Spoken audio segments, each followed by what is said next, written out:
Okay, should be live. Hello, ladies and gentlemen. My name is Cookie, bringing you back some more Reverse 1999.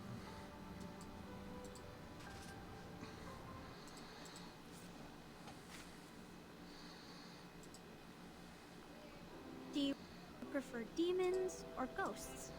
Or the man with the chainsaw? I have to figure out what your favorite monster is, so that I can better surprise you under your bed.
Essentially, No, 37.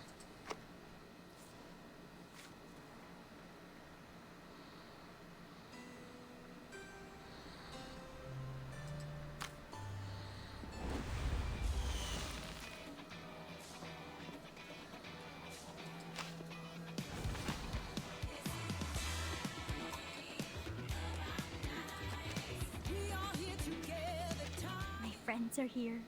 Do you want to meet them?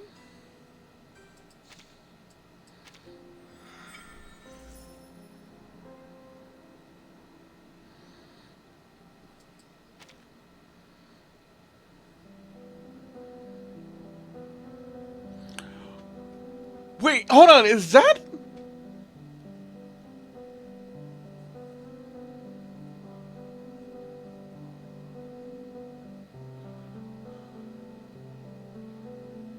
Is it this ring? I can see Matilda in the background.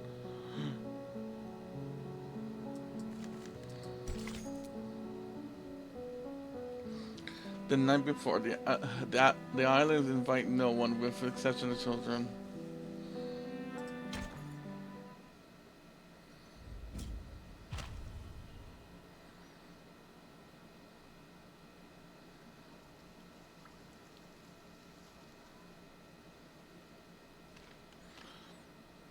Do not love half lover. Do not entertain half friends. Do not indulge in works of the half talented. Do not live half a life and do not die half a death. The Grace Desert. You certainly heard your share of fair stories.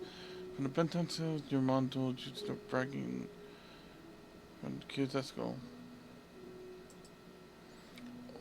Or like those smooth talkers you occasionally encounter in taverns.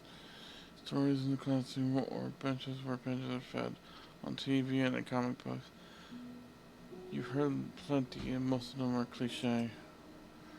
More, but hear me out. I'm sure you heard a story as astonish and legendary as this one. more thrilling than the surging waves of the sea. A story that a bard would captivate a tavern full of drunks with every one of them forget their drinks.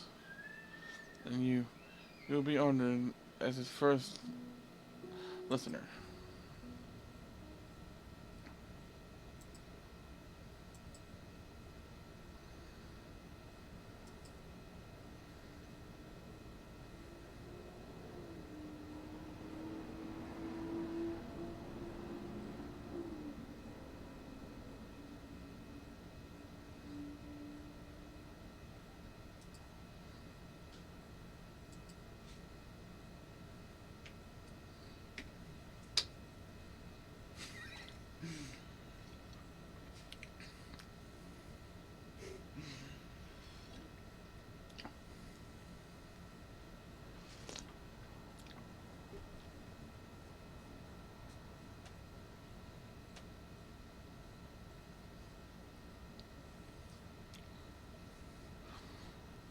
The room is silent, the chaos outside blocked by the suitcase.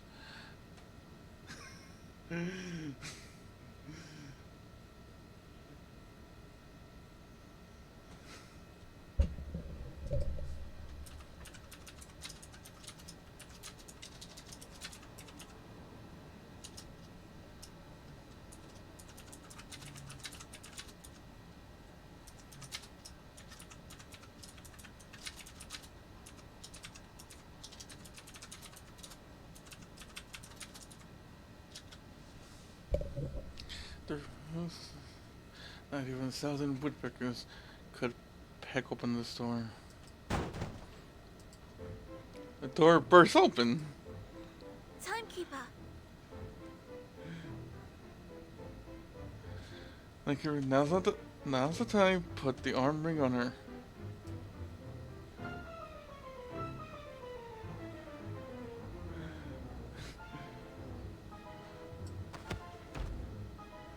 Sana pins the girl to the ground and wags back her head, preparing to deliver a dizzying headbutt. You bunch of sneak attacking seas. Harold will come looking, and then he'll throw you all into the sea to feed the fishes. What? What are you doing? Eric, we need you to calm down. The arm ring cells its familiar resting place, grasping her center yet firm arm. They bind her with rope and place her in a chair. Let me go! You damn kidnappers! Eat my foot! The girl's feet, unable to touch the ground, jab wildly at her two captors. Okay, so I don't think. Okay, that can't be right because this is on. I see, and I think that Matilda was a bit older, so that sounds like just like convenient looked like ring without the ring. I had my hopes up. I stuck with like, okay, it's like, is this like weird time flashback thing scenario? And Eric's is just a kid for some reason, whatever. But nope. But like a puppy on a leash, her target is just out of reach. My apologies. Sorry, it was my disguise. I thought the Trophy Arcanus would be gentler and more controllable. No one could have anticipated this. Yes, next time I'll consider using arcane skills. At this moment, our protagonist, a brave and clever captain, watches quietly. She narrows her eyes, trying to determine the origin of her two assailants.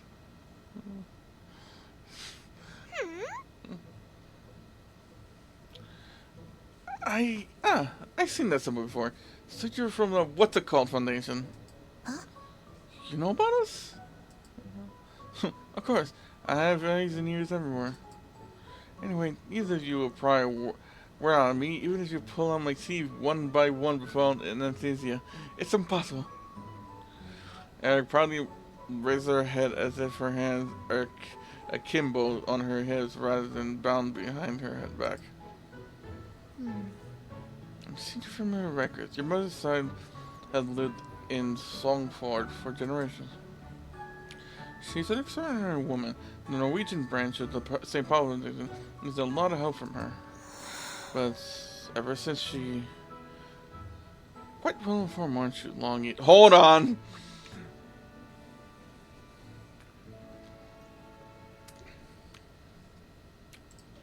We're just gonna please tell me when we get back onto that something.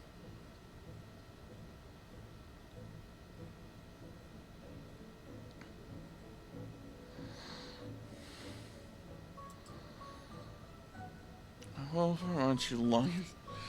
If she hadn't sailed for that incredible treasure, she could never have caught me.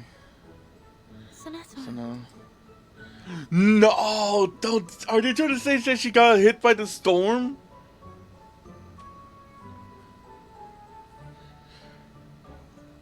Oh, for this little chick of the head. I see. I understand. Anyway, you're living with your grandfather and father now, right? Well, you mean you no harm. Just consider your father and grandfather's status as Arcanius. We'd like to offer you as much help as possible. We have a unique school filled with kids like you, extraordinary ones. I think you'd be interested. But I'm already in school. I mean, I already have a school within my territory. I have recruited sailors there, ready to plunder everything here at my signal. No. But our school is unique. It's full of territories yet unclaimed. That's yes, right. And a bunch of kids, sailors, yearning for Jarl to lead them. This is why I like Verdon. She is able to pick up on these stuff really quickly and like knows how to communicate with these characters. It takes Sonetta a little bit, but Verdon's like quick on the beat.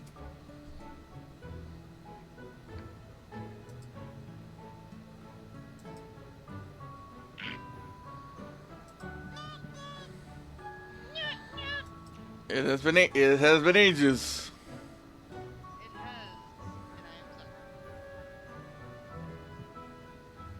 sorry. I am also alive.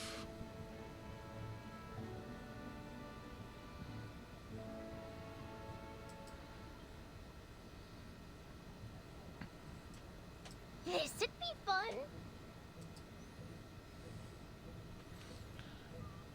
Since it is Wednesday, I am streaming. But it's not Nikkei because that updates till midnight. Yeah, it's Reverse Night, 1999. Yep, because they released another character story. So you're gonna be hearing me to say it out loud. Sorry? So you're gonna be hearing me speak out loud with that. Oh, okay.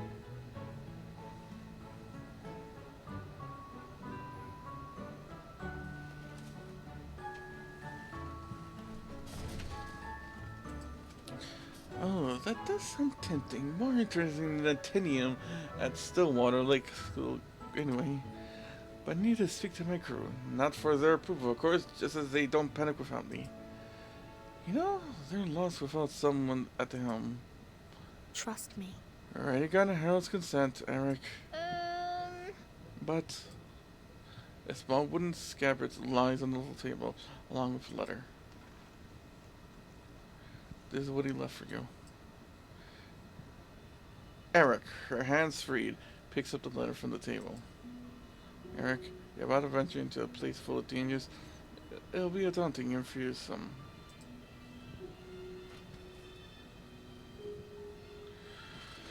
Every warrior of Valhalla must face such a challenge before adulthood. You will endure many hardships and a long, long time without us.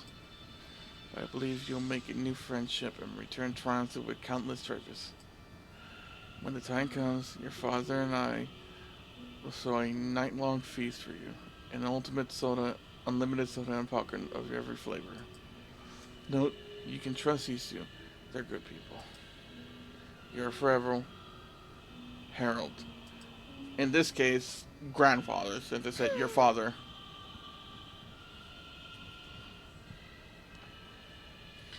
Like, I am loving these character stories because we are learning more about these characters. Especially like the not like the lower tier characters.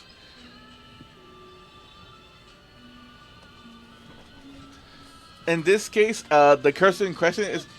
In this case, the person in question is called Eric. She is an enthusiastic Viking, so to speak, Arcanist.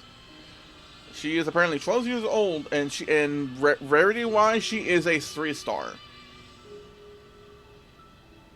In other words, one of the lowest.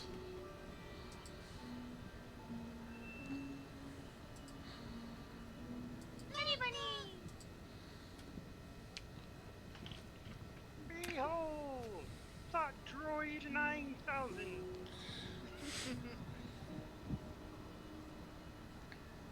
Behold, I, Montolsky, have brought fan service to Mocha Cookie's stream.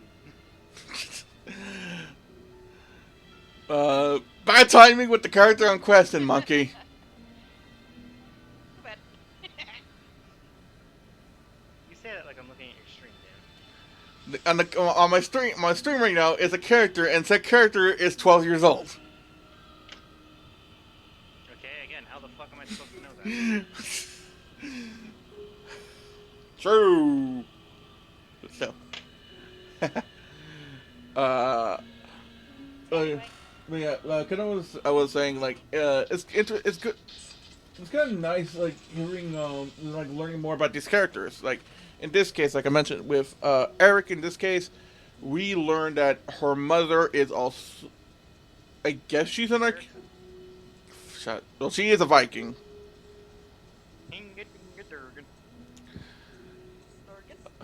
Yeah, but whatever. Whatever. I'm getting back on track.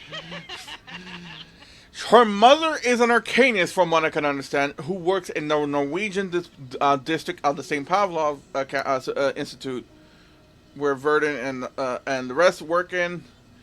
But based on what one of the characters said, seems like her mother is no longer around. It seems like her mother was taken by the storm.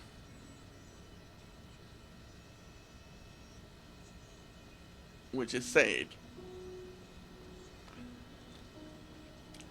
But it seems like because of how young Eric is, they do not know this. From what it seems like, they just know, they believe that their mother set sail to uncharted land. Not knowing that her mother is most likely gone forever.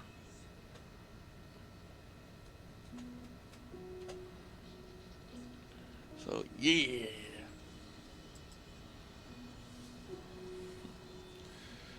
Oh, okay. I thought I'd get a proper chance to say goodbye to everyone. Also, what? Also, hold on. Jesus Christ, for a 12-year-old, this girl has long as hair. I just didn't notice that.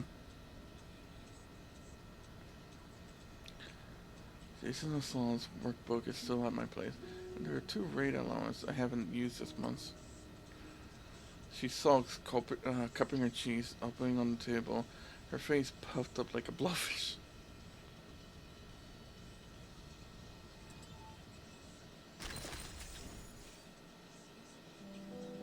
Okay, so yeah, that is normal Matilda. Okay, I'm not thinking about another one. I got one. Pointy stick and wooden sword. Oh, this one will have a battle. Knowledge always collects the throat, but fortunately this story is both cynical and moving. Actually, how many stories is it? Oh, there's 8 in this one. But yeah, how's it going for both of you?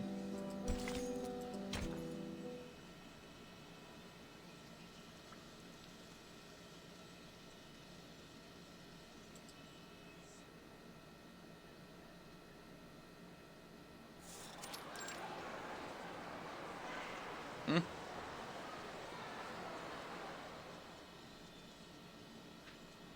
Hello?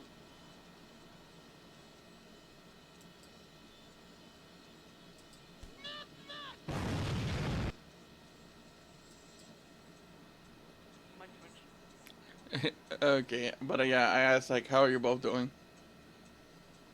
Oh, doing good today. Got a real good workout in. I'm eating some nice good food. You okay there, monkey? I just saw a belly. You just saw what? Octo Valley. Octo Valley. Oh god, I haven't been there for a while. What happened to this now? It's wizard time, mother. Fireball. Anyway. Holy! See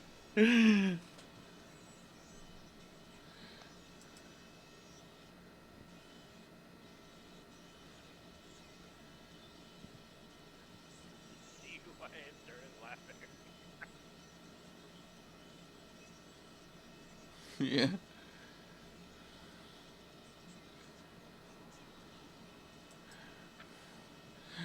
Funny enough, I've been watching some weird random wizard shorts. I think the last one I saw, the last wizard thing I saw on my YouTube short while bored at work was like, I was about to cast ward, maiden repel, but seems like another wizard has beaten me to it.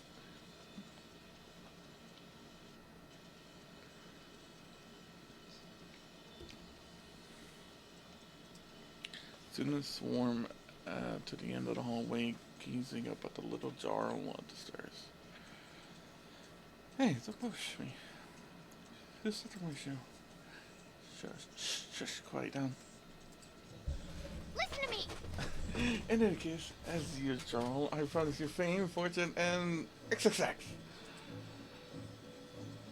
Rhodosaurus like never before, so just like the mysterious adventures of old. The crowd cheers in unison. Golden Key Sancho. Gonna get caught by these suckers.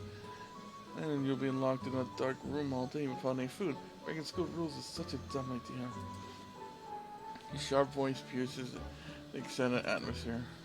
Excitement dissipates, and the little ones in the rows start whispering their eyes all focused on him. This is so unrealistic. I suggest you spend more time preparing for the next test. The students who score lowest will have to take extra classes to make up for it.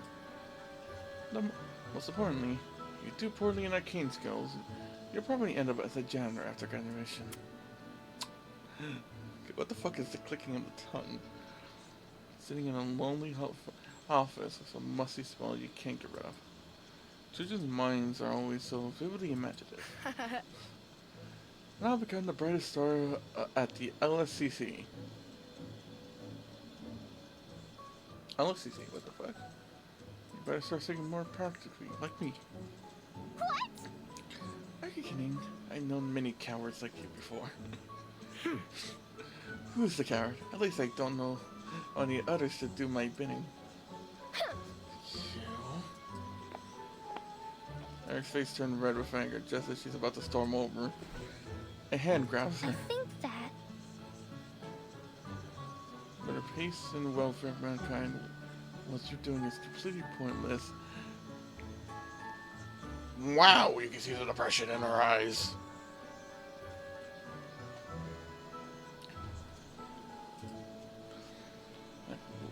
Like weather veins, the crowd turns their heads to the new interloper. It's Jerry Rafer. Run! Okay, yeah, the name basically screams, hello, my name is Depression.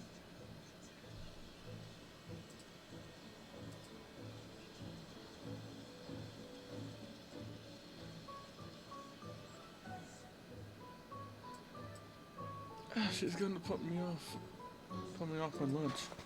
The little rose scattered, leaving the three of them standing alone. Don't go, our plan is... Excuse. Hey, don't go, our plan isn't even... Your plan is meaningless, regardless of whether you fail or succeed. In the end, you'll either face endless anxiety or insatiable emptiness. Wow, ain't she a bounty of joy? The girl with the dim eyes points at the retreating crowd. And if you assemble them time and again, they'll still walk away in the end. No. Not true. Some people are meant for more, and the others... so annoying. Both of you, just shut up. She storms over, kicking up a cloud of dust with each step. A battle for glory is inevitable.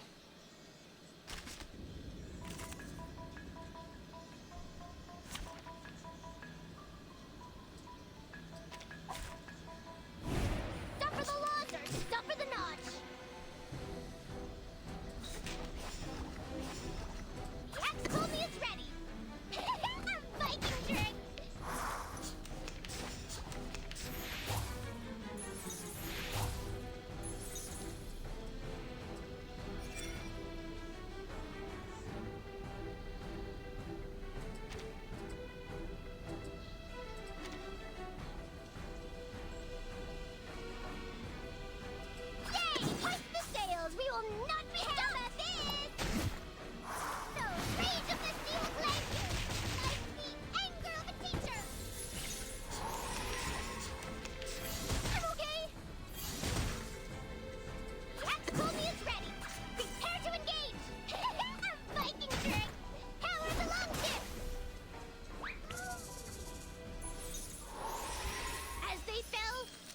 Eric embarks on her legendary journey. A screech, scuffle, pushing and shoving. You okay? That was a bit loud. Yep. Sorry about that. I tried to point it away. No, it's fine. I just like making sure you're alright or something. Oh yeah, I'm fine. Penis.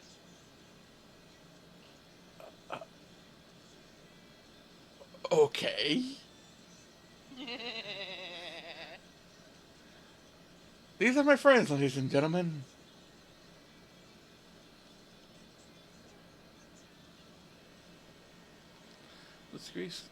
The series scuffle, pushing and shoving, but none yields at the other. The school bell rings. They freeze momentarily as This if. is new. So it catches me off guard, you know.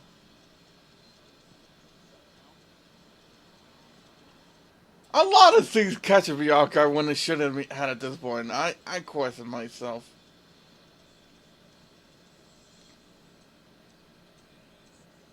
I get influenced by people, I swear.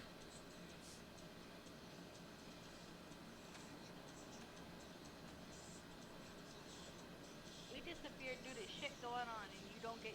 And you stop being useless. Well, in a way, yeah. In a way, I've been hanging out with another, while watching and chatting in the sense with another streamer called Stella. They have influenced me in another way.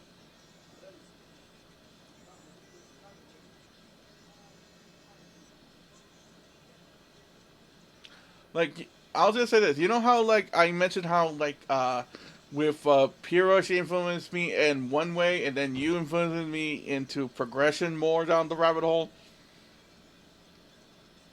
Okay. Yeah, Stella basically dragged me down a little further. And, if you soft, yeah, internet. God damn it. It's like, you know what? I can't believe I'm crossing the line that I usually don't cross with when it comes to this shit. Like, okay. I'll show it later. There is no line. I'll show it later, though. School bells ring. Then they scatter like kittens and race back to the classroom. I say kittens and Monkey returns. Hey, honey. And so the Glavocus, they are kind of critters that primarily inhabit the tropical rainforests in North America. Being omnivorous, they're an adaptable species with a remarkable ability to form colonies even in the most extreme conditions. Please turn to page 126 at the Compendium of Critters. As you can see, study shows that their colonies operate under a distinct hierarchy. The stronger descent of the Glavicus, the higher its status. They rely on their acute sense of smell and sensitive hearing for their lack of vision. Remark at last glance, you should react when how should you react when encountering such creatures? Do not run or jump, walk quietly. During the students' unified chant, a slight discord can be heard. You two had truly impressed me. You two had truly impressed me. I challenge you to a duel. The loser will bow to the winner and becomes their faithful sailor. Eric's assertive voice pierces the chorus and the instructor frowns. What? Eric, you seem to have some unique opinions. Stand up and share them. What? She stands up hastily. The blackboard reads, large, dangerous critters.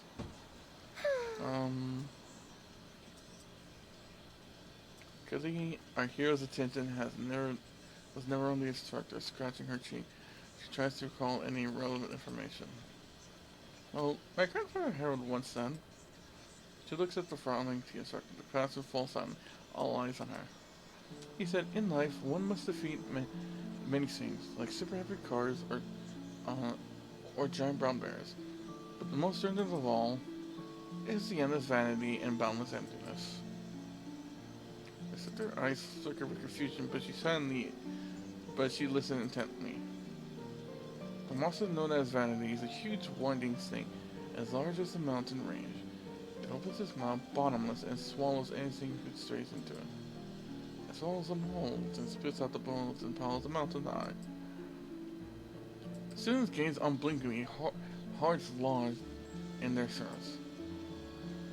The monster known as Emptiness is a cunning, deceitful creature, one that no one has ever truly seen. It lurks in the shadows at night, the noise under the bed, the flashes outside the windows, the drips in the bathroom, any of them could be it. Sometimes it's right next to your ear, the other is far away. It soft grows up, not with a gaping jaw, but with claws as sharp as potato wedges. Ha! It suddenly approaches those drowning in sadness, regret, and despair. And then they cover their faces, too overwhelmed to the weary. It extends its bloodied claws. The students shudder in unison. To finish out those poor souls, in my view, these are the largest and most deadlier creatures. Of course, I never met these heavies. Also, it's not all. I'm not tall enough yet, but one day I will. I'll knock them down and beat them as hard as they can, and then stand astray. The student's eyes sparkle with admiration and quickly break into applause. Even her opponents, Sancho and Afer, can't help but get lost in thought. In such a size, their students will be a bone to chew for sure. Eric, a fitting critic ought to be. The ring of the bells cuts her off. Class is dismissed. The students swarm, flocking toward Eric. Eric, come to my office later. In the bustling crowd, Eric raises her hands and waves. Yes, ma'am.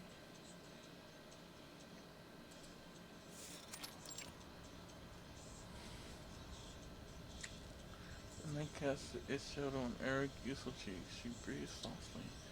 She lies on her bed underneath, which sits the history of potions. She twirls her pen in her hand.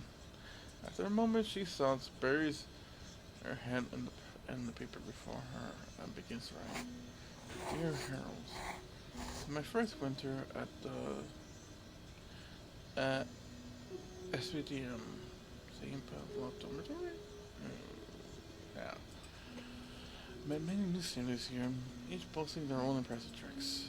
One can make a sapling sprout out of stones, another can fly with the wind. There's even one who can foresee test questions. My brain has grown much larger, and there are many places here that I can't wait to explore. I want to unearth all the treasure I can here, hide them in my drawer, and give some of them to you when you come to pick me up. She looks up, glancing at the book at the desk, her brows furrowed. But the instructors here are mean. They're always frowning, and they like locking students up in the guardhouse. Today I spoke of the monster's vanity and emptiness in the class. The instructor called me to the office and said those are not considered monsters. Can you believe it? Then she frowns on about history, critics, surveys, and made me memorize all. In terms of porno, these instructors are all the same. Of course, my sailor crewmates support me. They said those were the scariest monsters they ever heard of. 100 times more dangerous than anything in the credit dictionary. When I walked out of the office, wow. They surrounded me chanting, Eric, Eric, Eric. I never seen such a large and enthusiastic crew. I talked to him from school dismissal till evening. By the end of it, I could hardly feel my tongue. But I really miss you, Harold. She stretches out her hand and rubs her eye. Aww. I walk out of the office for a brief moment. I was expecting to see you standing by the door. Once I'm done with this adventure, be sure to come pick me up in old John's beat-up car. The footsteps echoes from under the door. Oh, right on time. Tonight's two chandeliers are here. I have to go. Please say hi to old John and his beat-up car for me. Your brave and fearless Eric. She folds the letter, slipping into an envelope, and puts it carefully under her pillow like a treasure.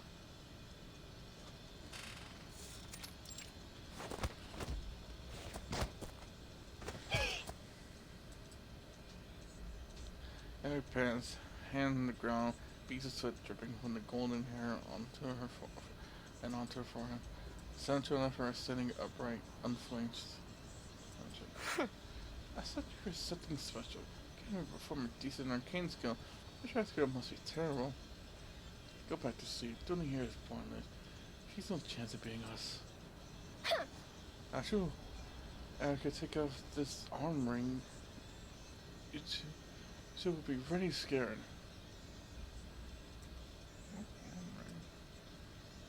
Yeah, right. You people always have excuses. Stomachache, hungry, rainy weather. Always concussions, a reason for your failures. Make another grand promise before the end of the week. It's like running in circles. More pointless than playing catch with a ball. Footsteps and dim lights approach from the dark road yonder. Hey, you shouldn't be out here. What are you doing? Oh no! Oh no, it's a school discipline. You're blocking one of my furnace.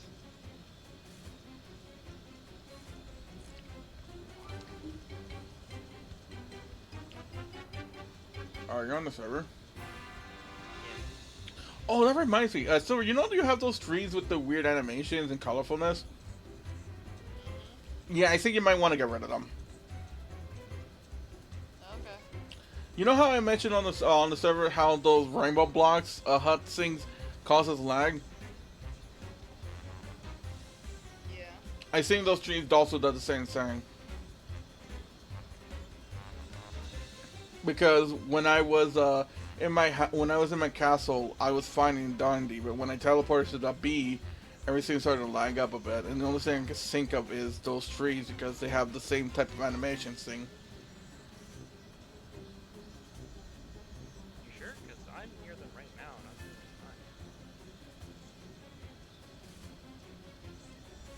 doing fine. Well, are I being slingshotted back? No. The fuck? I was being slingshotted back a bunch of times when I Are teleported. you sure it wasn't because you loaded up an entire new chunk after you probably loaded up a bunch of other chunks beforehand?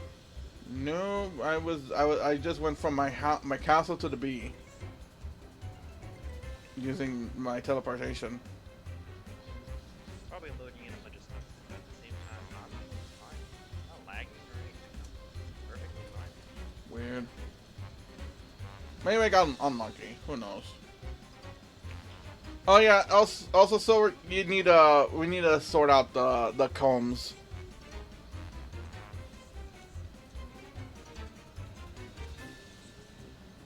I can only do so fucking much. You need resources. You can access my computer.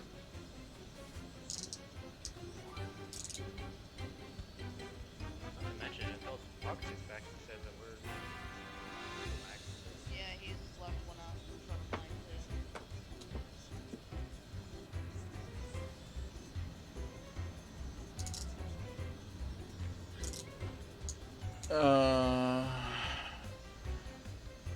I feel like I need to set up a logistic. We need to set up those logistics things from Mechanism.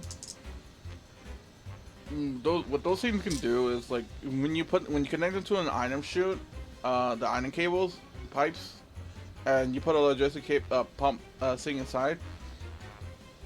You can have everything transferred, have it transferred to a specific location. So what we could do is like have put the logistic cable next to the centrifuge and have each centrifuge be designated for certain combs.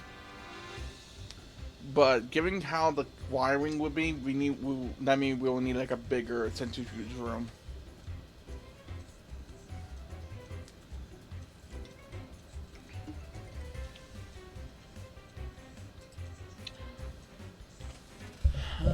Oh yeah. Oh no, it's a school disciplinary witch run, and I know who's the school disciplinary witch is. It has to be Matilda. But by now, the figure is standing right in front of them. She grabs Effer and Sancho by their collars. Ah, Matilda Bonaniche. As an SPDM's disciplinary assistant leaving without permission. Alright, I forgot you teleported all the entities to your place for on accident. Yeah. Why? Because I forgot my instrument was here. My Ifrit. I thought you took your Aether back. I did, but I never set it down, so I'm trying to find my backpack. Ow. Oh! Ow! Sancho bites the witch's left arm, giving him a moment to escape her grasp. Eric lunges at her arm. The witch shakes her arm, releasing Aether, and then... Got you. You know it's past curfew. I forget, was it a lead? What your thing is trapped in? Yeah, I'm trying to figure out what backpack. Uh, Figure out what. Oh, those are Aquadet. no, if you use something that I gave you, it's a mod snatcher. If you use something Tom gave you, it's what that other capturing device, which I don't remember what's called. Alexa, Lumos.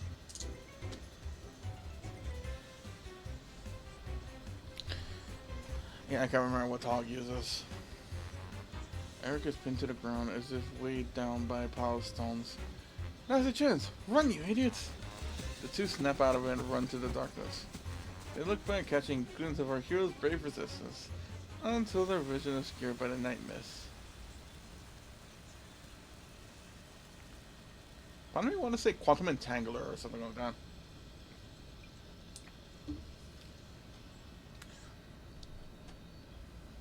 It didn't take long for punishment to arrive. The corridor is empty, silent, having been punched. Eric stands alone by the costume door, her stomach growls. She glances at her shoes. Ivy picks her nose and stares at the window at the dimming twilight. The orange afterglow has reached her knees. There's a sudden rustling sound from around the corner. And Joel never ever gets scared. Come out now, I mean, you better show yourself or else. From the corner of the hallway, two little heads pop up like rabbits. Hmm? Are you okay? Eric bravely puffed chest finally deflates. I stuck you in some fried cod. You must be starving. She gallantly offered me, devouring it like a bear starved through the winter. Why? Why do you help us? Because I can't let my future crew fall into another hand. It was nothing really. You okay? Yeah, I kind of just let my TV just do its thing, and it went to Badger's Lethal Company video. So obviously surprise I hear. So of course I hear the yippee bug, and it's like, I gotta do the thing. You know I do.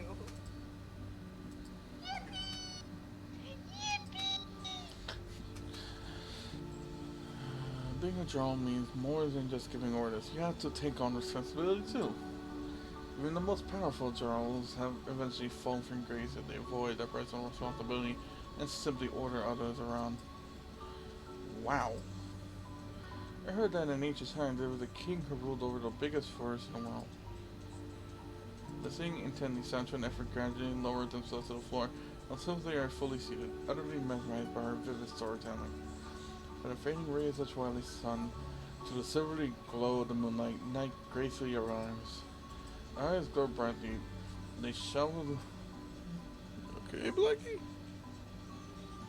They swallow hard, absorbing the tales of greatness, wonder, and their incredible.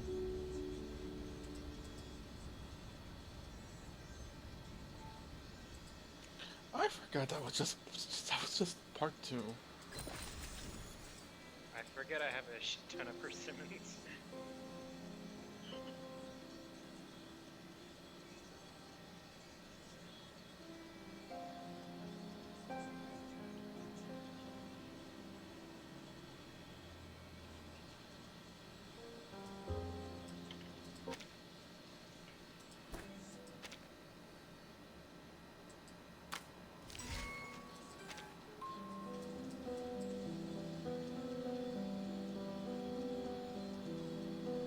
Huh. Okay, I think I just noticed something. Remember how I mentioned how these special character stories, they're even focusing on like lower tier characters? I just noticed a pattern on how they're doing it. They first started off with Charlie, who is a 5-star. Then they did Oliver Fogg, who is a 2 or 3-star. Let me double check. 4-star. Hey, maybe you can help me with my homework? That still make him a low tier character. Next up was Dyke. And she is a 5-star. And now they're doing Eric, who is also a 4-star. Squat down when you're before me. Do not make me look up. That's so very disrespectful to a lord.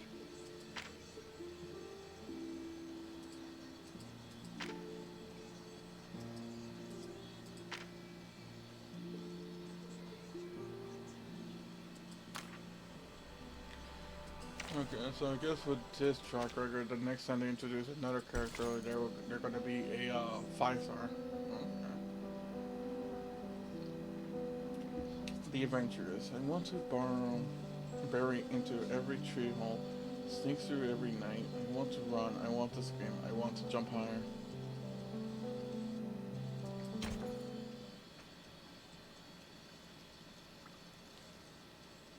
The Adventurers.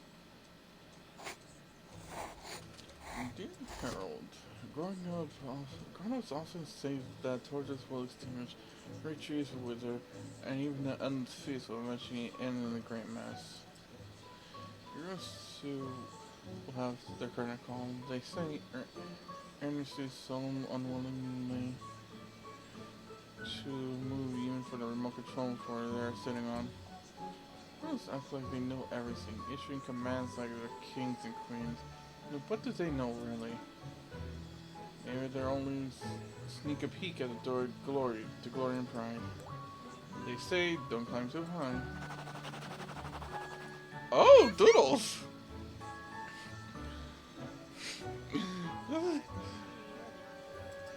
Okay. This is oddly cute.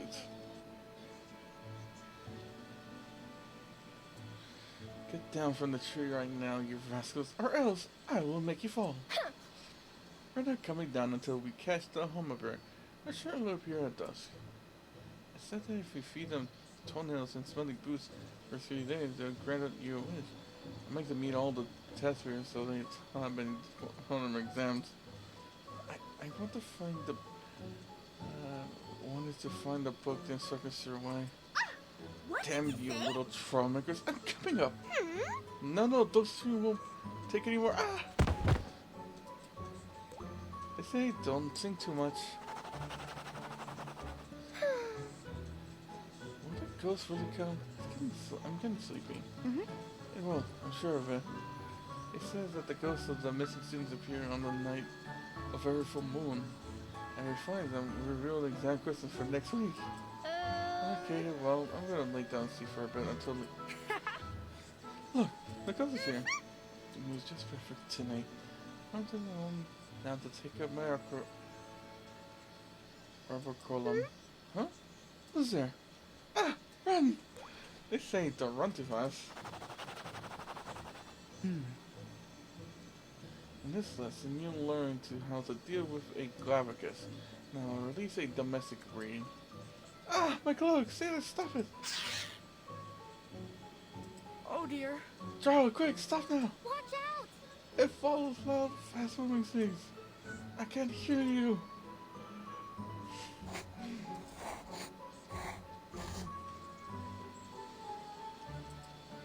Don't climb too high, don't think too much, don't run too fast, don't be too selfish, don't wander too far, don't go on adventures. If you listen to these grown-ups, all those amazing treasures, great feat, and countless heroic tales would end up like the remote control in their butts, lost in the couch forever. So my dear Harold, I guess a crew of SPDM students, like, with an extraordinary ability to lead the rebellion against all these grown-ups. All these foreign grown-ups. Oh, that could only go so well. They are loyal and dedicated to me. They are remaining unflinched, even in the face of the nasty witch. I swear, it was me who ate the fish and chips. I ate it all on my own. Drown the corner of your mouth. Oh. It calls the wisdom of mermen and the agility of sword. Even the crafty other witches are helpless against them. Hey, what's that bulging in your pocket? It's a sticky chewy chunk I gave her. You wouldn't want to fish it out with your hand. It'll make you sick that you won't be able to eat the whole night long. In the most critical moments. Hey, is that Miss Sonetto? What? Perhaps she needs help with sending this today. Her freaking face! You can hear the face scream lesbian.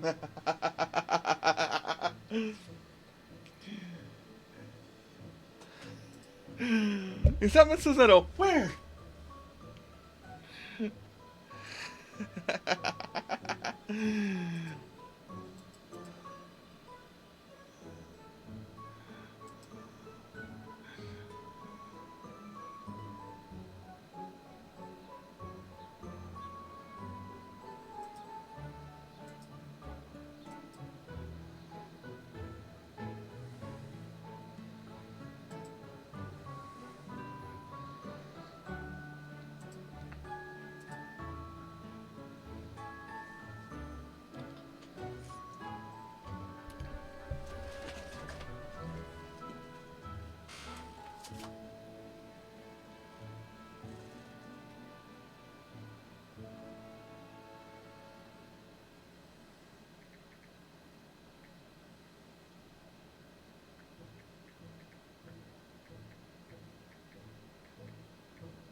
I'll be right back. My crew and I always find a way out.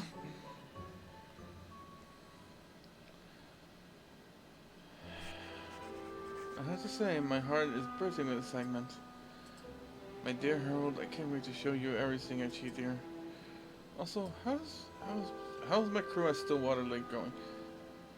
Did dumb Howard take over the park? Did old John find the note stuck in the bumper of his car? He must have been furious. Also, I got the chewing gum you sent. My crew absolutely loves it. Also, how come your handwriting looks so much neater? Is on secret from next door? No!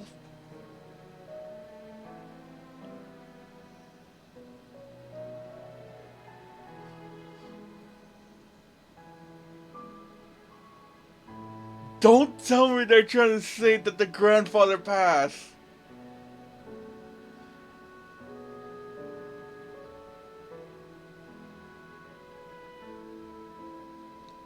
How come your handwriting looks so much neater? Is Aunt Secret from next door writing your letter for you? Ha! She's got you all figured out. Anyway, I hope everything is well with you. No, I'm off to sleep. The instruction alchemy book is heavy as a rock. It gives me a headache. Missing you, Eric. Oh, I'm really hoping it is what she thought it is, and not trying to say the grandfather passed away.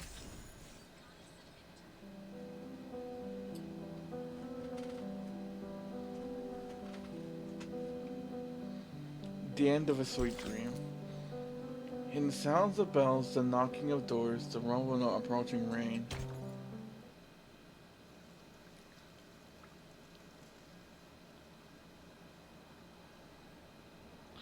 The children soaring over sleepy house and a sparkling sea finally reached the dreamy island.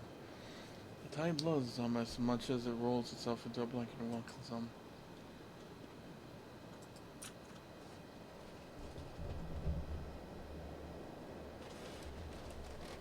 The fairies gather around, plucking waves and stars to crown them. The joy student climbed the highest cliffs above the sea. But don't get too comfortable and don't let your guard down. Children, when dust falls upon the island, you know it's coming. Carefully holds no swaying over these nimble little feet. Three shadows tiptoes by the silent lake shore. Even the smallest cough could would shatter the stillness in the air. You're a sleepy boy, Blackie? Okay. Okay, scratch yourself.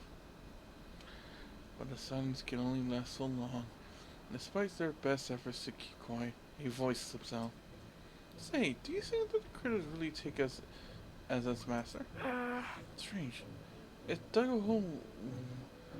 hole there under its butt, but the can of food inside, then spat it out. Boss, maybe we should try something else. Sancho, how does it know the critters suck so much? Mr. Dick literally explained this morning that Glavicus used their spit to distinguish food from trash. Right. The instructor may be boring, but they do spout some wisdom. So, one day, this big boy will willingly serve us and be our obedient mount. Also, there's a saying. How does it go? When the god locks the door, he leaves the window open to wish he may slip out. Girl, I don't think that's... Hey, duck down! The witch is coming again! Oh. Don't step on my foot, God! I never just polish these shoes tonight. Shh! She's coming! The hands meet their faces as they huddle together. The witch hurries past. She pauses at the critter cage on the other side of the room. Oh, Glavicus number 15. Why do you have diarrhea again? I've been feeding you as I go to the critter feeding manual. Oh! She's feeding them and they're the critter and they are feeding it more food. She doesn't know it's being overfed. Someone else must be feeding you. The poor critter, unable to speak, curls up in distress. Detectives 3 and Rella will massive sneak away. As the night deepens, they return to the dormitory. I have to go to class all sweaty again tomorrow. You smell just like that critter. Maybe we'll even take you as a leader. Her face turns red. She pinches his arm hard. Put a cuss on you to be thrown out of school tonight. I even instructed to protect you then. It'll be like a soap bubble floating in the sewer. Hey, Effort, don't! Sancho suddenly turns home. He shakes his head, signaling her to sell. Boss family. The girl's smile fades, and the worry fills her eyes. Effort immediately feels guilty. I'm sorry. Sorry, I was just saying. Your dad and grandpa must be... heavy on the walls. Air claps her hands up. Hold on. I feel like I gotta reread that. What? I didn't see if I can affect you. You got a soap floating in the sewer. Hey, Everett, don't... Sancho suddenly says so. He shook his head, says... Boss's family. The jaws and worry fills her eyes. Everett immediately feels guilty. Sorry, I was just saying, your dad and grandma must be... Eric puts their hands over their mouths, instantly muffling their voices. A suspicious-looking figure lurks by a red postbox nearby. Looks like someone's up to no good with our mailbox. Ew, boss, why did your hands smell weird? Oh, sorry. I patted the guy with his butt earlier. She quickly lowers her hand, shaking as if doing so could rid the stink. Mr. Granny, did you hear Checkered husband? Hey, isn't that the senior alumni Sonetto? Wow. Oh, her hair's so pretty. Friends and my sisters. When I graduate, I want to dye mine the color of the leaves and autumn. Isn't she the one who was on top of the class in potion studies, based Arcanius and critter training a few years ago? Oh, yeah, I want to see her too. I see the fuss of her coach. She may be great, but she's one of my former opponents. For a bar, she's... Strange. Is she mailing something? But these aren't the non-student's mailbox. Look! Look, she's stuffing a letter in there. But that's... Having completed the task, the Senator hurries away. What? As Senator returns under the night sky, Eric dashes to her mailbox, pulling out the letter. To Eric, the sender had falsely signed Harold at the bottom. What's wrong? Boss, why do you run so fast? Oh, is this the case for Vincent? Sarah Mills was there by the false sign during the day. Hey! Hey, boss?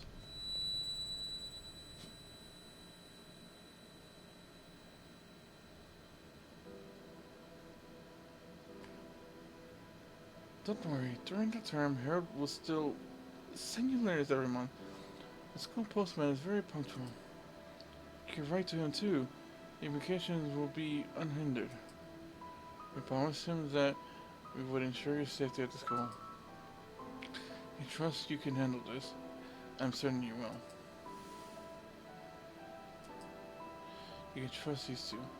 They're good people. Yes, for Harold. Has he been lying? Besides the first, all the letters were... If it's all a lie, then what's the point of all this? Treasure, territories, crew... What's the point of my ambition? Hey! Hey boss, ever since you got the letter yesterday, you've been acting a bit strange. Eric. Oh, sorry, what were you saying? How's it going? What's wrong? Nothing, just leave me be. Her keys became vacant again, as if all this weren't real. Steady foot and approached from a distance. Students watched the event figure, lips firmly sealed. Eric, there's a suspicion that you snuck off to the critter shed by the lake yesterday. I fed a critter there, and I'm sure you're aware this is against the school rules. As of right now, there's no second witness to prove it was you, but if it was you... At first stands out. She was a fuss the whole time yesterday. I can testify. I can too. It was me. Eric's sense of arms dropping at her sides. Okay, that was a quick cut. But... Fuck. So Sanetto's been writing the letters.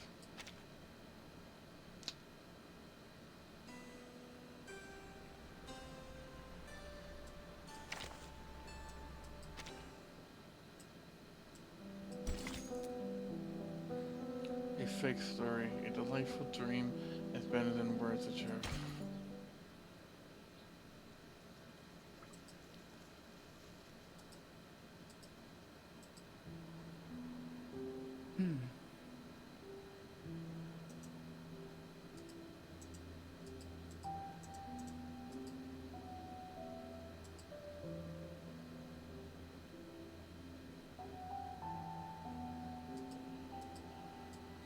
Accepted you as per the SNN lesson in student regulation, giving you the opportunity to study alongside top scoring students. Her eyes are as sharp as an eagle's. Otherwise, under the existing school rules, a student your age would be turned away. The lack of formal arcane education is only one factor. After all, instilling technique and theoretical knowledge is no difficulty to us. But noble characters, respect for order, and the pursuit of dedication oneself to the peace of mankind. These require an extreme educational period for our students to fully understand. I believe the same pamphlet foundation that put much thought into the decision that was allowed you to stand here. You should feel honored. 2 distinguished graduates vouched for you and signed the Guardian Responsibility Treaty. Didn't have to do this. It means that any rule violation on your part would directly impact their personal reputation. So think carefully about every word you're about to say. You're not just defending yourself. Don't be selfish, single-footers. Colonels just love to bring others into everything. Shift responsibility to everyone else onto their shoulders. I don't plan on defending anyone. I'm willing to accept all the consequences. Eric grabs the massive stone down against. What? What are you doing? Put the table down now. I need to talk to Vernon. He took off the arm ring? But they had already. She glances at the girl's arm. The band mark is coiling around its red python. She hurls the stone table into the corner, and it shatters like a deafening crash. I need to ask her something important. I don't want to hurt you. No, Eric, I'm afraid you need to calm down first. Security. Okay, so the armband is a depression. Stop for the loss or stop for the notch. Yay! The axe told me it's ready. How about this? Power the longship!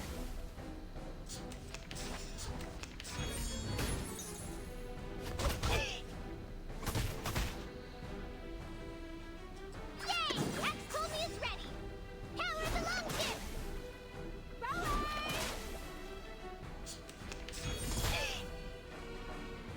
Triple gate! Yay! Hoist the sails! We will not stop this! No rage of the steel blanket! Like the anger of a teacher!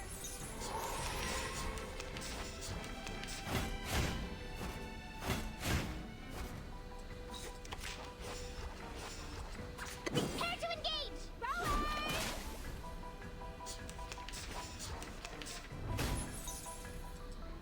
Hoist the sails! We will prepare to engage! No rage of the steel blanket! Like the anger of a teacher! As they fell, Lord Eric embarks on her legendary journey. Oh yeah, that's over. Can we continue? What? Can we continue?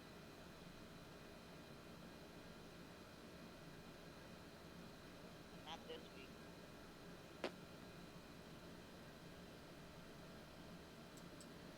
Because my brain power is needed elsewhere for this week. Okay.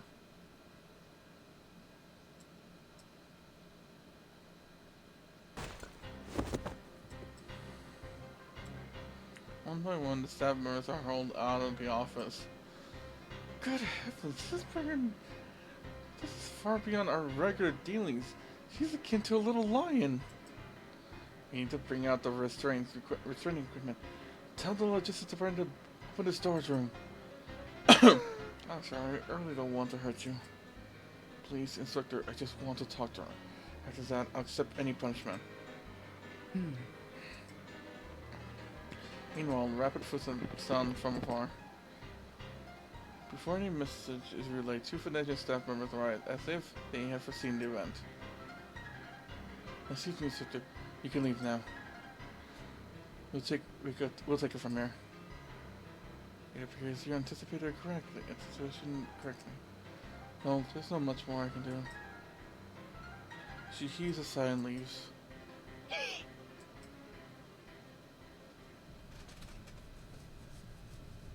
The corridor is sounded again. All the students have returned to their dormitories.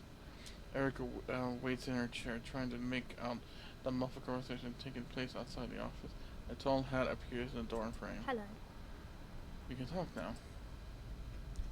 Sure. Thank you for coming. Now I don't have to climb over the wall to find you. Eric, that isn't what you promised us. No. You need to answer me first. She cuts her off with the sharpness of a knife.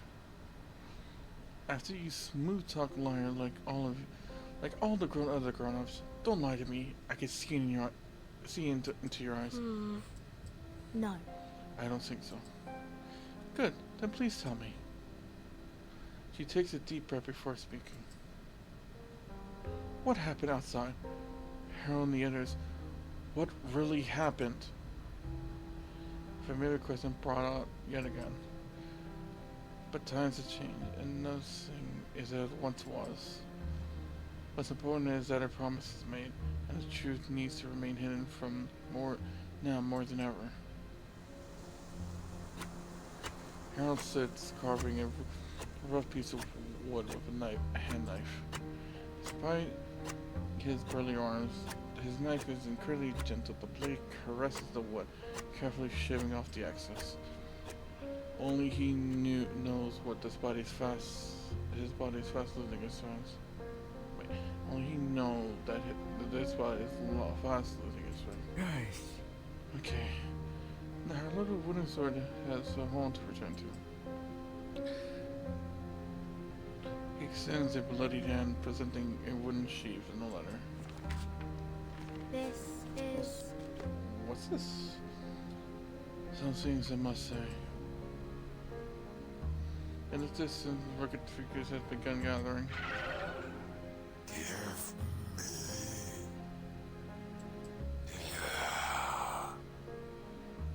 Man, it's monsters.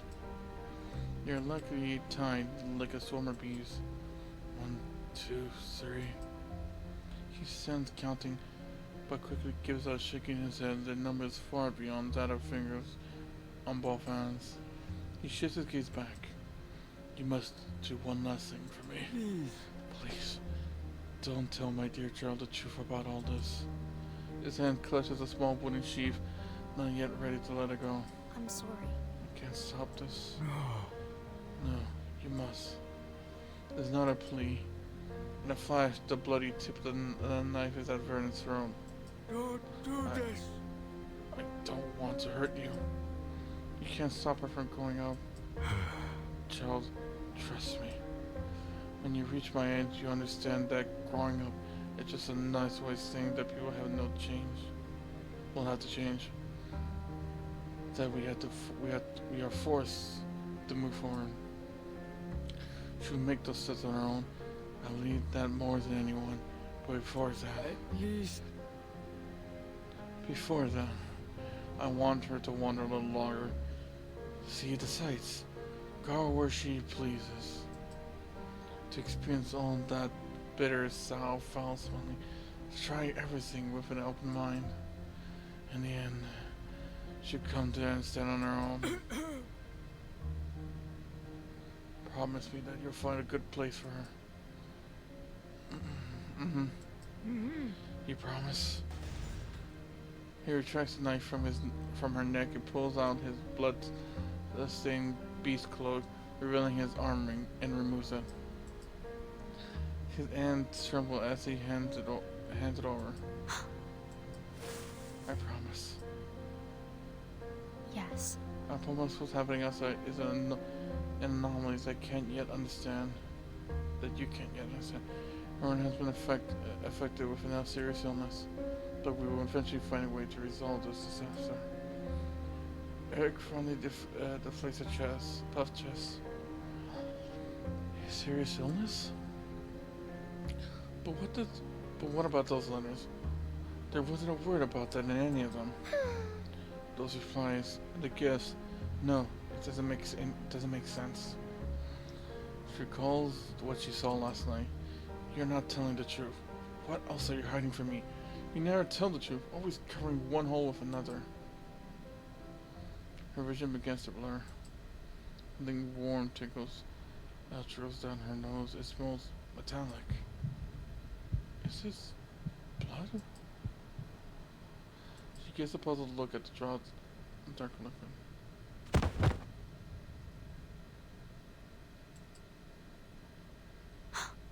Eric! What the hell?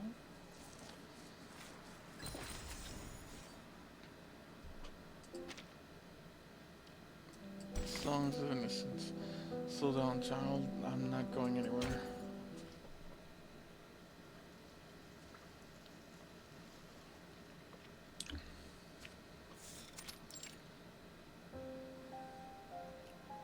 Oh, hello, Master Junior. She's in a deep sleep. Unlike adults who often relieve traumatic memories during this time, children face the danger of never waking up from their dreams at all. Do we have a way to wake her up? Wasn't that clear enough? This is a condition, not an ordinary state of sleep. Forcing waking her up could cause serious brain trauma.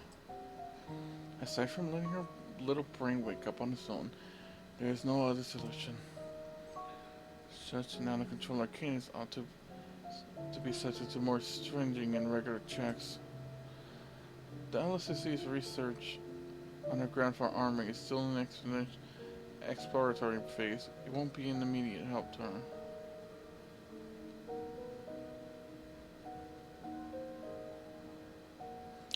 Laplace.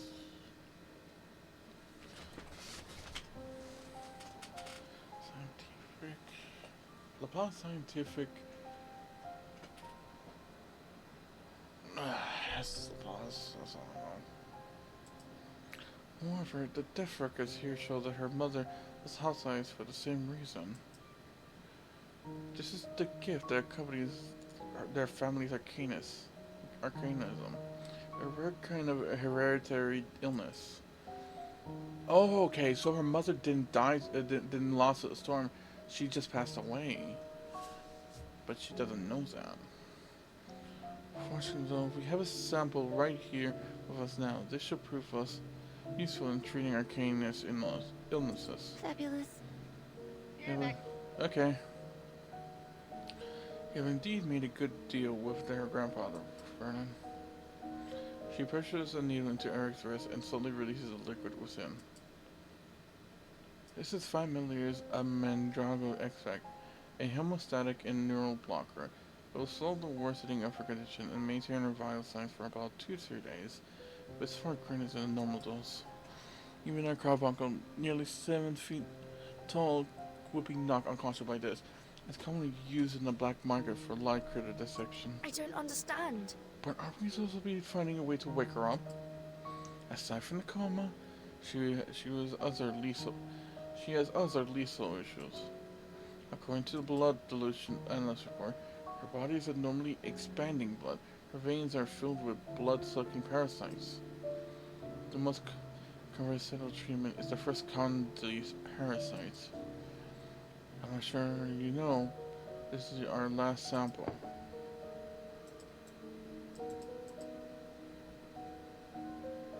She returned with an empty vial on the shelf. I'll come back in 4 hours. The medication quickly takes effect. Her breeze becomes lighter. Outside, dark clouds gather. They are building up to the downpour.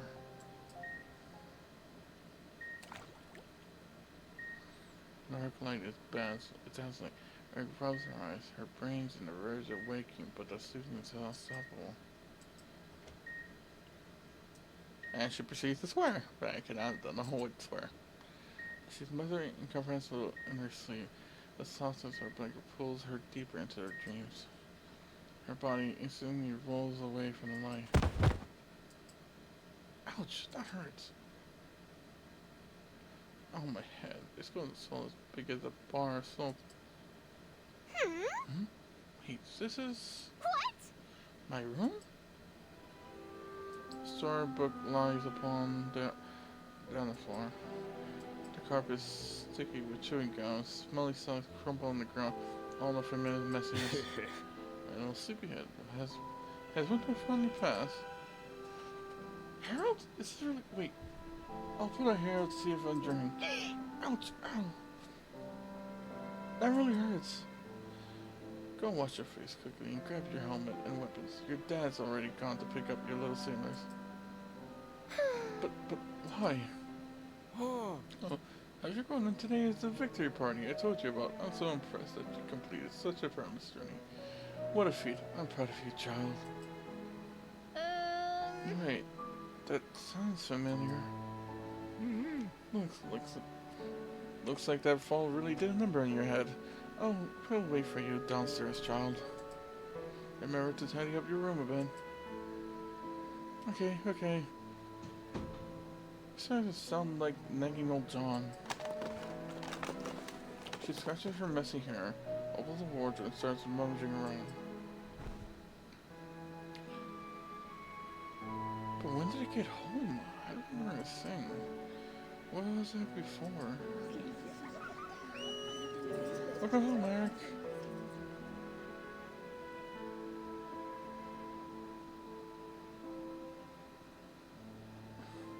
Oh, so you scared me. The children swarm around her, holding her hands, crowding her onto a throne draped with a bearskin. Eric, I heard you went to a place full of witches. It is go anywhere unimpeded and could even predict exactly, and they had monsters that could eat an entire whole in one bite. Is it true? Is it true? Calm down, sailors. It wasn't scary as that, so it was certainly perilous.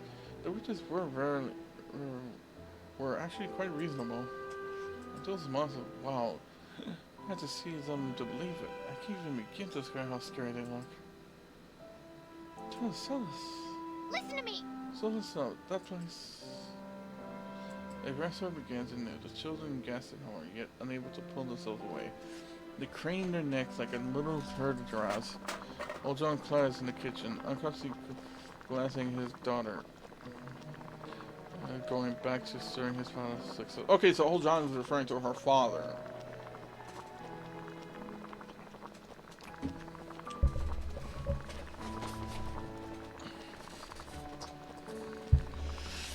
There, I had two of the greatest stealers. They were...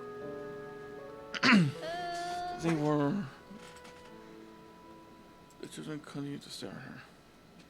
Sorry, it's strange. I can't remember a thing. As if the stone suddenly lodged in her throat, she could no longer continue the story. Hey, Eric, hey! A voice seemed to push through a thin membrane. Did you guys hear something? Nope, I didn't hear anything. I heard it, Jason. You bad boy. You read the stealthy one. You're talking nonsense. They scouted out at first Jason on top of bikes and books are targeting Jason's ticklish form. They grabbed their desired pillows to start a pillow fight on the sofa. The living room becomes a chaotic playground with children cheering and laughing unroared. Don't bring it over here. Be quiet, Yulia. The two tiny figures press against the window, whispering. But apart from Eric, no one else seems to notice them. She approaches the window and peers out. You two idiots, what are you doing setting out the cars on my doorstep? Come in, all my friends are welcome. But we can't go in, Eric. It is coming. When it arrives, it takes away all joy. It will take away the candy and amusement and fun of running away, and your prized little wooden sword. It will eat your heart so you can never feel excitement again. Your feet will feel like they're chained, and your head will feel like it's carrying 100 gold pieces too heavy to lift again. Eventually, you'll start forgetting the great stories and treasures at your fingertips. You don't want that. We can't let it end. Don't worry, guys. I'll knock it before it can even take a breath. But it's our turn to protect you from now, Joel. It is coming now. Run. The figures inside the window flee fast. He quickly opens the window. Strange. What's going on? The setting sun casts its rays, shooting her face, and the green lawn outside. The sprinkler is hissing, but there's no one there. This is frightening, Monster Child. Yes. I mean, yes, I do know of it. What kind of monster is it? How do you even see what it looks like? Do you remember the museum tickets on the lady who always picked you up? Miss Secret? Oh, her face always long and sour. Her voice croaked like an old Carl. If she caught you anything she didn't like, doing something she didn't like, you were in the serious paddling. The worst part was having to listen to her endless lectures after children should behave themselves. When I was your age, blah blah blah blah, I'd rather walk the plank. Do you remember the day you climbed the world tree in the carving you found on the top? The eagle feeders, top small. The next kid to read these will become the next master of the world tree.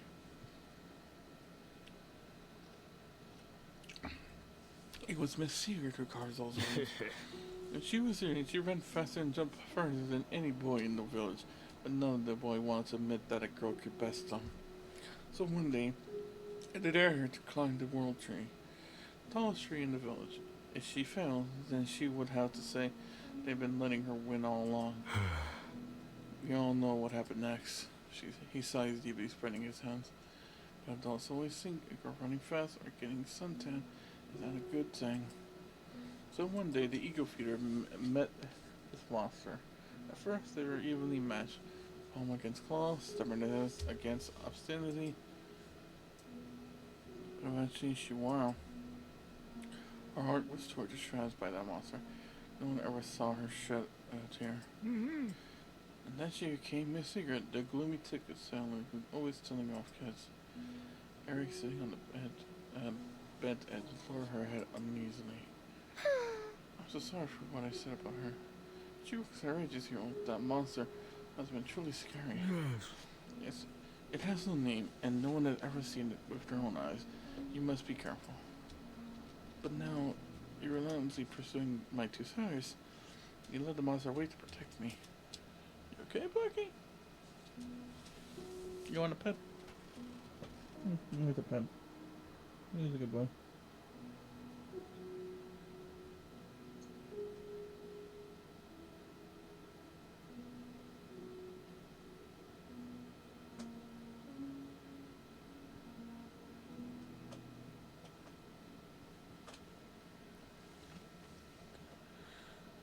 Good doggo.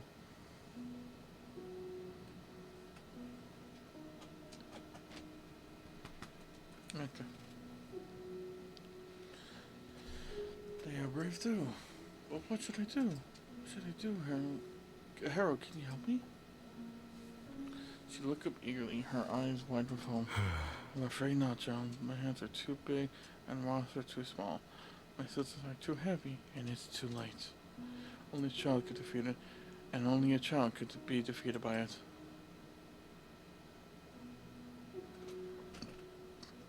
But what if I lose to it? If I become like my secret, will you still love me the same? No matter what you become, he holds the child's arms until she stops trembling and raises her head. It feels like she was getting into his eyes 10,000 times over. I'll be waiting for you. Her palms no longer tremble. Her steps grow lighter. She runs forward, runs down the hallway, runs down the stairs, runs through the bustling living room. Eric, where are you going? Are you leaving the party? You can't go. We've been waiting ages for you. Look, we even brought a popcorn machine from the shop. I want to hear your stories about your great adventure, about the choices you brought back. Sorry. I miss you all those good old days of adventuring, but I made a promise to two other sailors you don't know. I can't abandon them. Sailors, I'll be coming back to you, but not now. Jason, sorry, I'll return your homework later. You can blame it on me. Don't worry, boss. My behind is battle hardened. Even if the teachers come with a branding iron, I won't utter a sound. And Buck, if Nancy Abel still bothers you while I'm gone, tell him to stop acting smug. John Eric will settle the score. If he wants more trouble, take Jason Hanlon's Garm over there. Remember, if only eats sturgeon fish that had been left out for 3 days and 3 nights. Thank you. The children watch her like a farewell choir. She grabs the doorknob, feeling the cold metal on her palm. Suddenly a hand reaches out to stop her. Hold on. Don't block the way. This isn't... He wrapped both hands around her shoulder. He ruffles her golden hair. His embrace makes it hard for her to breathe. But she doesn't resist. She allows him to hold her tightly. So tightly. Eventually he lets go. I have to go. Fucking hell, these stories make you cry. She turns the doorknob. The dawn little spills through the gas of the trees, illuminating her and the partners. Goodbye, Dad.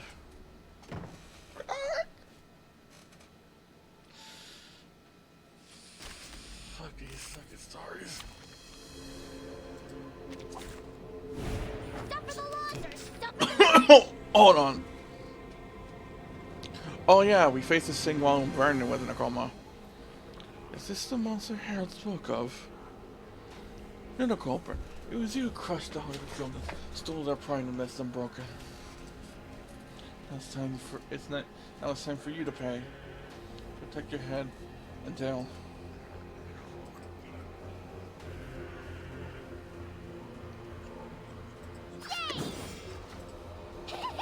Viking drink!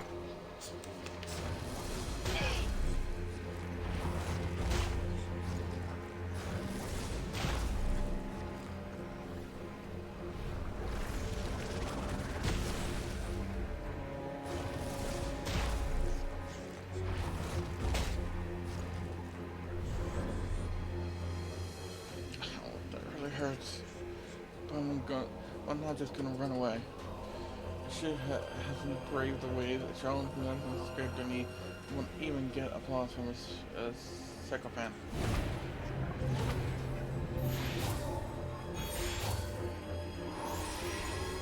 Princess Scar are never forgotten. Only children who have no vision of greatness achieve. Sorry. Follow my lead, crew. Cover his head with a plastic bucket, tie his hands over a branch, and throw the oldest egg we say that it's time to give it a taste of its own medicine.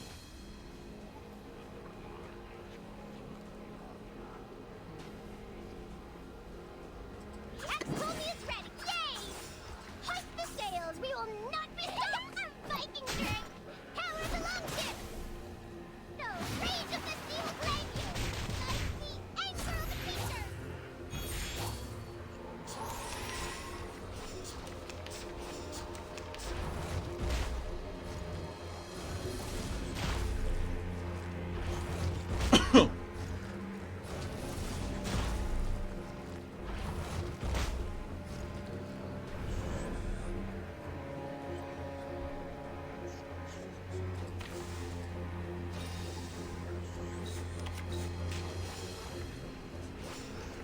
Prepare to engage! Prepare to hoist the sails! We will not be stopped! Have at this! Have at this! No rage of the steel blade you! Like the anger of a teacher!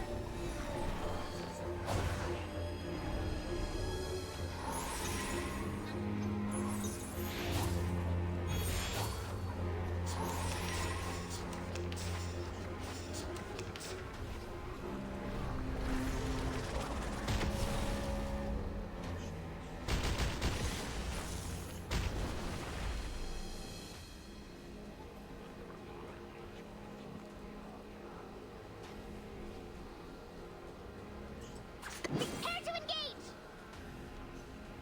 Yay! Hoist the sails! We will not be stopped! Ha! No rage of the steel blade you! Like the anger of a teacher!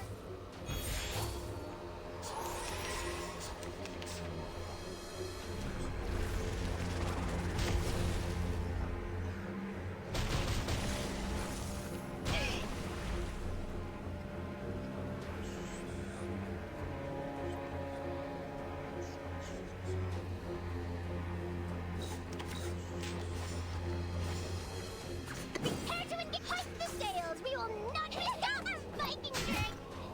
No rage of the steel blade you! Like the anger of a teacher!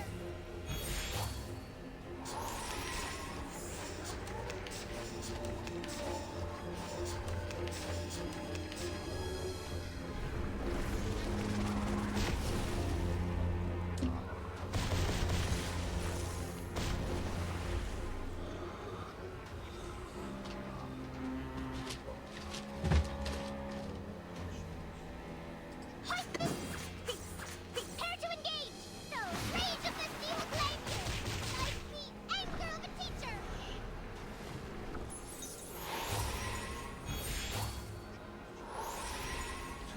Finally, I knew we could make it flee into her. Right, and physical fitness. Thank you. It's because of you all that this victory will be recorded in history. We'll meet again. As they fell, Lord Eric embarks on her legendary journey. Okay, Buffy, I'm assuming you want to give me my room. Alright, I'll let you out of my room.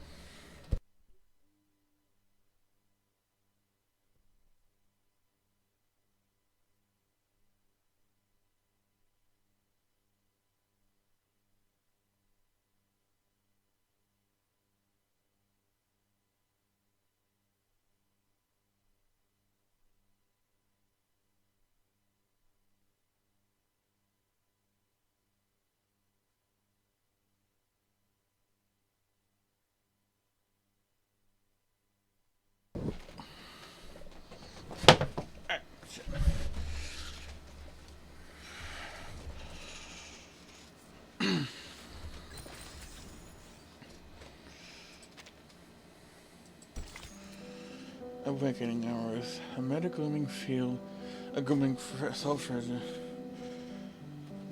Even one's heart begins to tremble.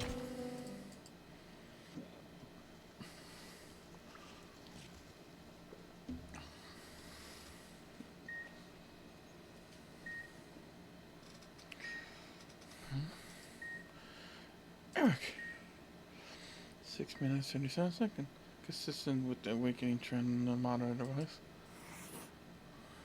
She jotted on several notes in medical record book. Lie back down and don't move. I'll get the medicine.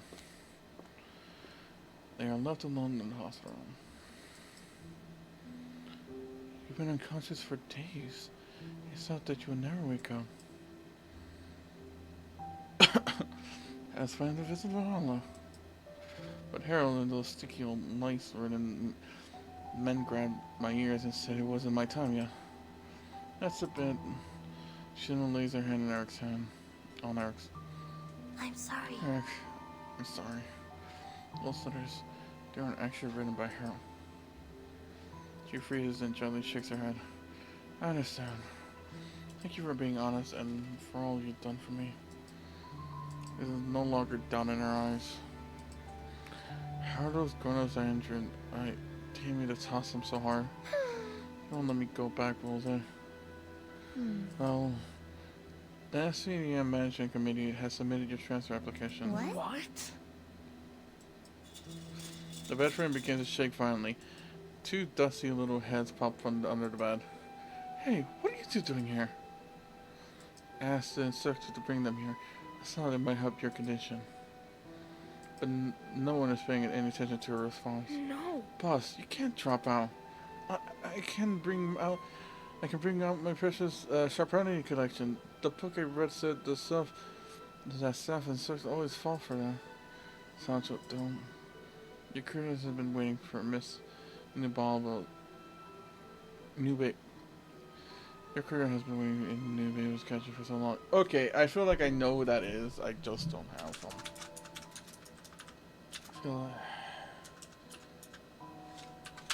Yep, New Babe. That name pops up, and yep, it's the one that has critters for as pets.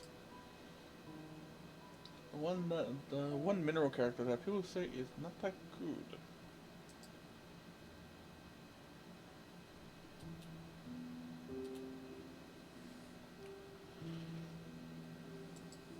Besides, she hunches over, covering her mouth as if choking on 6 months. Doctor opens his mouth to speak, but can't say a word. Her coughing is like a small wooden hammer pounding on their hearts. Really? There's no hope left? My apologies. Sorry. If you leave, I'll never talk to anyone else ever again.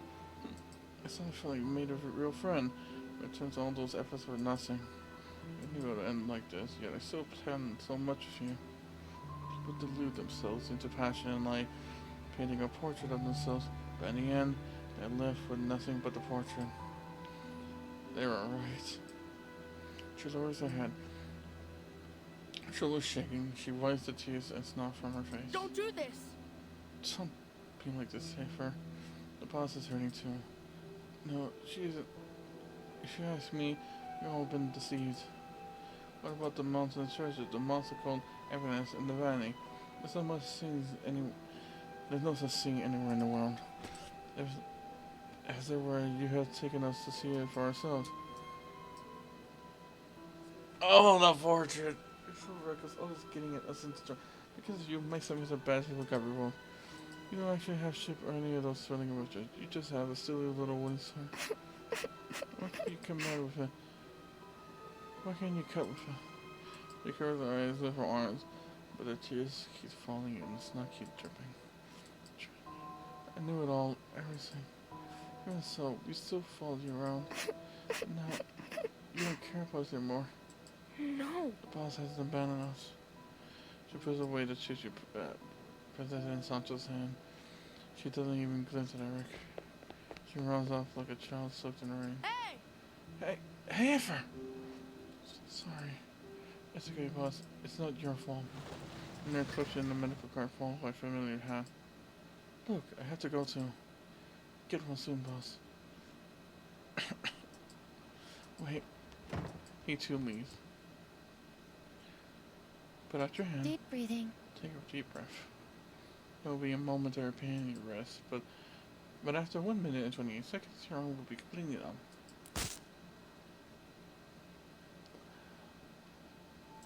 I can't tell if that was a zapping sound or a snapping sound.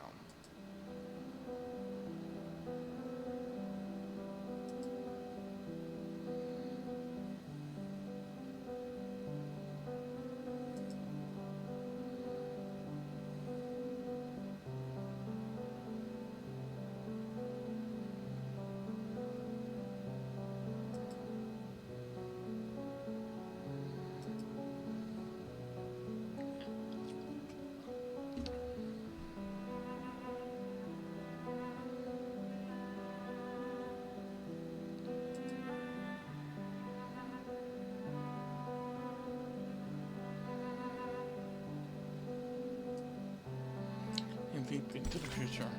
Listen, a new bird is singing.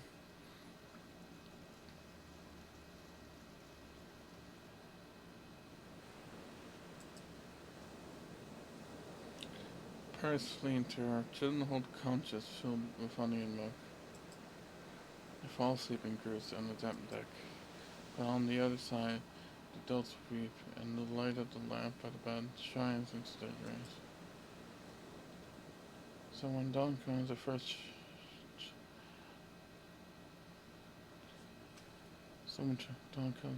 child return home.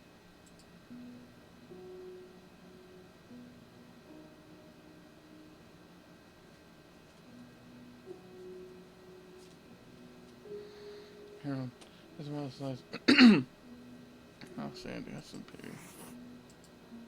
Harold, I had a good time here. Harold, if you can't see this life, then what's the point of writing them?" She leans back in her chair and stares at the ceiling with a vacant gaze. Neither in pain nor worry, and heavy in every way. What is that? What is that? Huh? A head pops into view.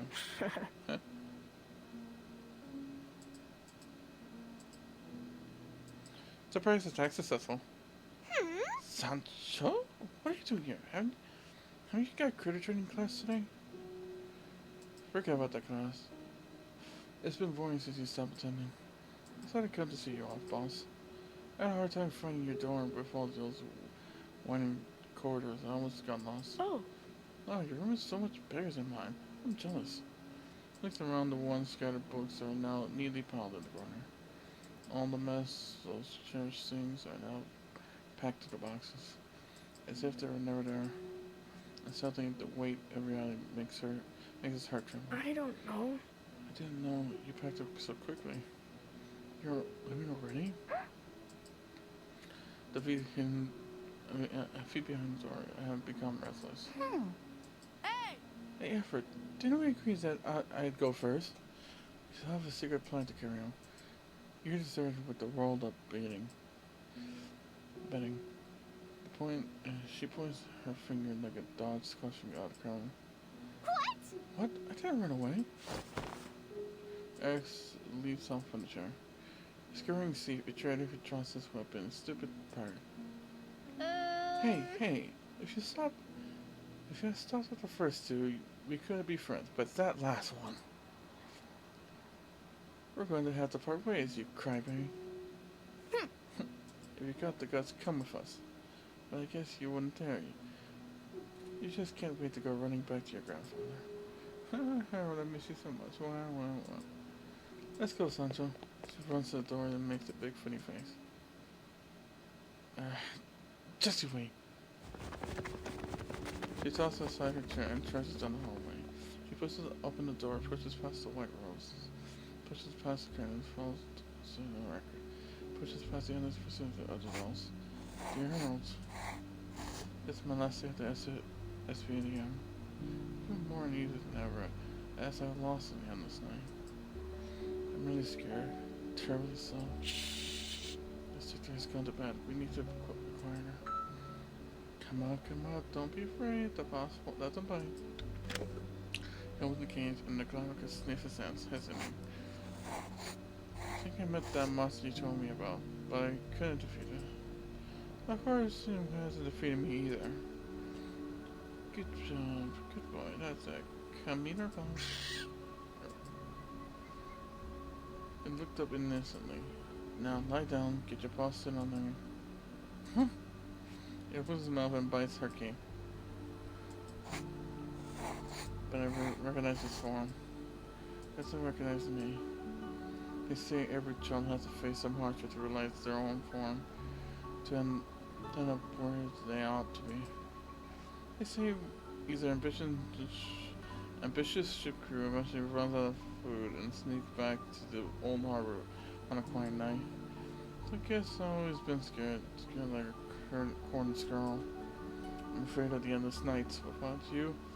That I'll lose all my courage and run away. I'm afraid that the grown-ups are right and the children are wrong. And all this is just a child's fantasy. That heroes and treasures no longer exist in this world. But they do exist around. My little wooden sword was never sharp, and my ship would be easily overturned by a small wave. But I'd rather be swallowed by waves than hit instead of home on a sofa. I'd rather perish and be immortalized in the epics of minstrel than not daydreaming of futures that will never come. I won't wait for a perpetual fate to take me. Besides, my son look at me for guidance. It lowered his head, boss. Oh. Now's a chance. Now! Looks like the canned food we hid over where you weren't. Come, my ravenous friend. Forward! Swallow the gold, swallow the testament, swallow the teaching stick. Hey, what are you doing? Get off that ravenous. This. Run! These two will eventually part ways. The bank will fall silence. In the end, everything in the rain. And there's a penny.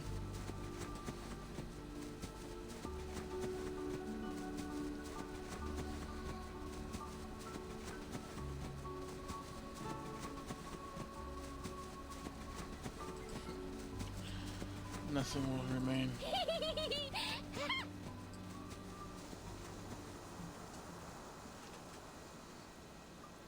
I'll tell you, those who defy the story is dedicated to the three ignorance and those whose souls are free from them.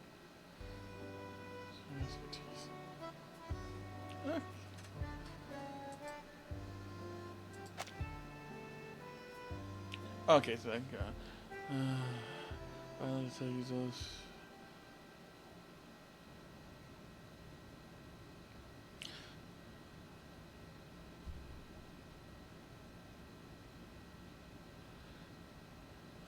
Those who make the journey more fun.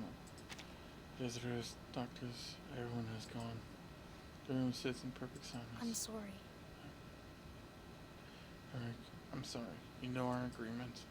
To do this incident, you can be transferred to the School of Correction until the determined you have sufficient self-control and common sense. The child doesn't resist emitting a consistent hum. But first, I think you should know the truth about what's happening outside. I'm ready. Kimmy shakes her head. But I want to see it for myself. She looks at the window, turning her gaze to the stormy sky. Yep.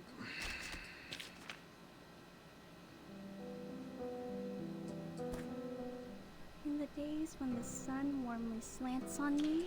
Fuck, I want to cry.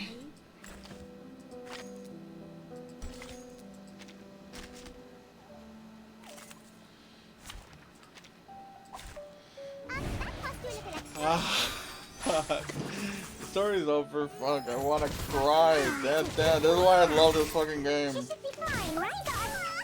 Where was the bodyguard? No, no!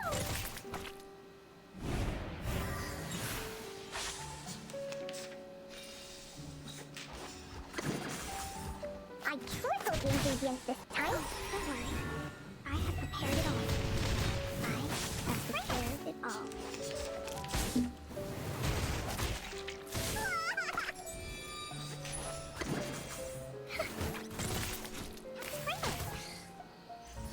Come on, stand up. There's one more round.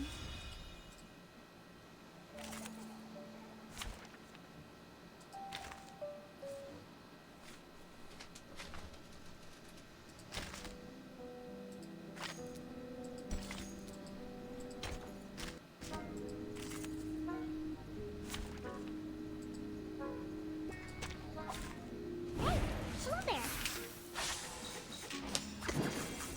Radio waves are everywhere. Everywhere. Don't be so furious.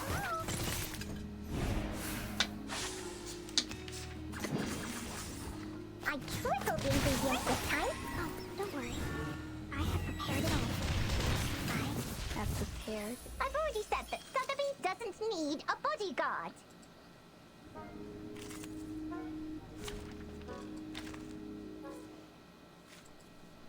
In the days when the sun warmly slants on me, I would bathe in the lake and enjoy a nap on the shore. This is my band. Look how nice and in that dream. That strange dream.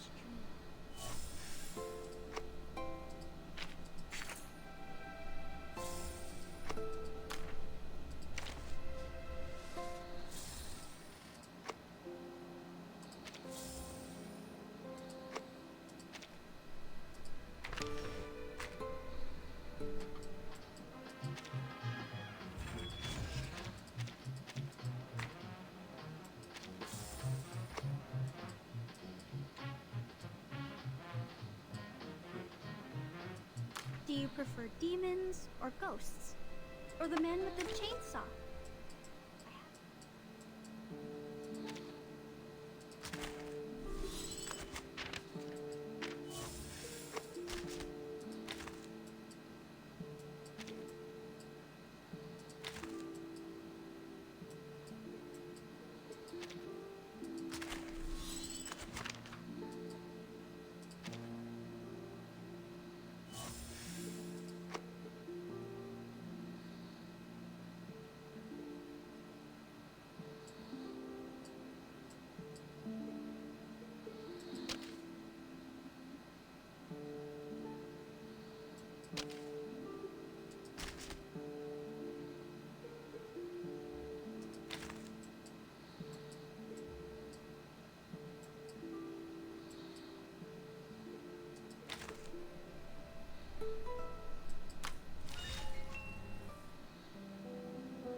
My friends are here. Do you want to meet them? Look, over there behind the curtain. Can you see his feet?